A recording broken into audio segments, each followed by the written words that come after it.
Hello everyone, welcome to my mini vlog. ಇದು ಮಂಗಳವಾರ ಅಂದರೆ ಗೌರಿ ಹಬ್ಬ ದಿನದ ವ್ಲಾಗ್. ಇದು ಊರಿಂದ ನಮ್ಮ ದೊಡ್ಡಮ್ಮನ ಹಬ್ಬಕ್ಕೆ ಬನ್ನಿ ಅಂತ ಕರೆದಿದ್ದೆ. ಅವ್ರನ್ನ ಭಾನುವಾರ ಬನ್ನಿ ಅಂತ ಕರೆದಿದ್ದೆ. ಅವರು ಭಾನುವಾರ ಬಂದಿಲ್ಲ, ಸೊ ಮಂಗಳವಾರ ಬಂದರು. ಹಾಗಾಗಿ ನಾನು ನನ್ನ ಮಗಳು ಬೆಳಗ್ಗೆನೇ ಹೋಗಿ ಕರ್ಕೊಂಬರೋಣ ಅಂತ ಹೊರಡ್ವಿ. ಈ ಕಡೆಯಿಂದ ಬಸ್ಸಲ್ಲಿ ಹೋಗ್ಬಿಟ್ಟು ಆ ಕಡೆಯಿಂದ ಆಟೋದಲ್ಲಿ ಬರೋಣ ಅಂತ ಹೋದ್ವಿ. ನನ್ನ ಮಗಳಿಗೂ ಬಸ್ಸಲ್ಲಿ ಹೋಗಿ ಬರೋದು ಸ್ವಲ್ಪ ಎಕ್ಸ್ಪೀರಿಯೆನ್ಸ್ ಆಗಲಿ ಅಂತ ಬಸ್ಸಲ್ಲೇ ಕರ್ಕೊಂಡು ಹೋಗಿದ್ದೆ ಅವಳನ್ನ. ಮಾರುಷಿಗೂ ಬಸ್ಸಲ್ಲಿ ಟ್ರಾವೆಲ್ ಮಾಡೋದು ಅಂದರೆ ತುಂಬ ಇಷ್ಟ. ಅದು ಒಂಥರ ಬೇರೆ ಥರ ಇರುತ್ತಲ್ವ, ಹಾಗಾಗಿ ಅವಳು ಕೂಡ ಎಂಜಾಯ್ ಮಾಡ್ತಾಳೆ.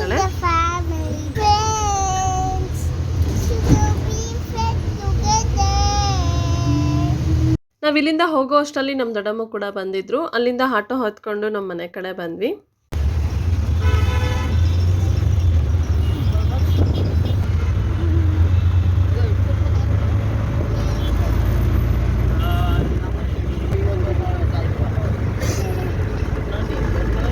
ಇಲ್ಲಿಂದ ಹೋಗಿ ನಮ್ಮ ದೊಡ್ಡಮ್ಮನ ಕರ್ಕೊಂಬರೋಷ್ಟರಲ್ಲಿ ಅರ್ಧ ದಿನ ಅಲ್ಲೇ ಹೊಟ್ಟೋಯ್ತು.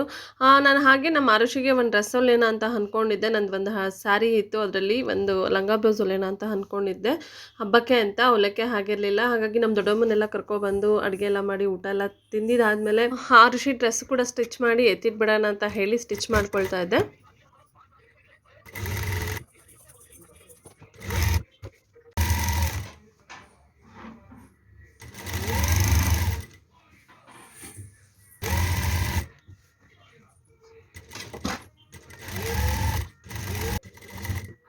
ಮನೇಲಿ ಮಿಷಿನ್ ಇರೋದ್ರಿಂದ ಇವತ್ತು ಹೊಲ್ಕೊಳ್ಳೋಣ ನಾಳೆ ಹೊಲ್ಕೊಳ್ಳೋಣ ಅಂತ ಹೇಳಿ ಸ್ಟಿಚ್ ಮಾಡ್ಕೊಳ್ಳಲ್ಲ. ನಾನು ಪ್ರತಿ ಸಲನೂ ಹೀಗೆ ಮಾಡ್ಕೊಳ್ತೀನಿ.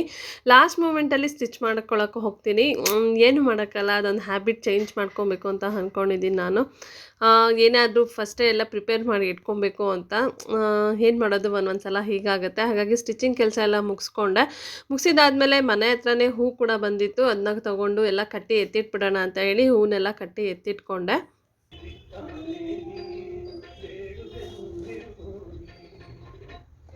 ನಮ್ಮ ದೊಡ್ಡಮ್ಮ ಮನೆಗೆ ಬಂದರೆ ಆ್ಯಸ್ ಯೂಶುವಲ್ ಹಳೆ ಕಾಲದ ದೇವ್ರ ಫಿಲಮ್ಗಳೇ ಓಡ್ತಾ ಇರುತ್ತೆ. ನಮ್ಮ ಆರುಷಿಗಂತೂ ಟಿವಿ ನೋಡೋದಕ್ಕೆ ಚಾನ್ಸೇ ಸಿಗೋದಿಲ್ಲ. ಹೂವೆಲ್ಲ ಕಟ್ಟಿ ಎತ್ತಿಡೋ ಅಷ್ಟರಲ್ಲಿ ಶಂಕರ್ ಕೂಡ ಆಫೀಸಿಂದ ಬಂದಿದ್ದಾದ್ಮೇಲೆ ಸ್ವಲ್ಪ ಹೊರಗಡೆ ಹೋಗಿ ಪೂಜೆ ಸಾಮಾನು ತೊಗೊಬರೋಣ ಅಂತ ಹೋದ್ವಿ. ನಾವು ಗೌರಿ ಹಬ್ಬ ಏನು ಮಾಡೋದಿಲ್ಲ. ಗಣೇಶ ಹಬ್ಬದ ದಿನ ನಾಗರಕಲ್ಲ ಹತ್ರ ಹೋಗಿ ಪೂಜೆ ಮಾಡ್ಕೊಂಬರ್ತೀವಿ.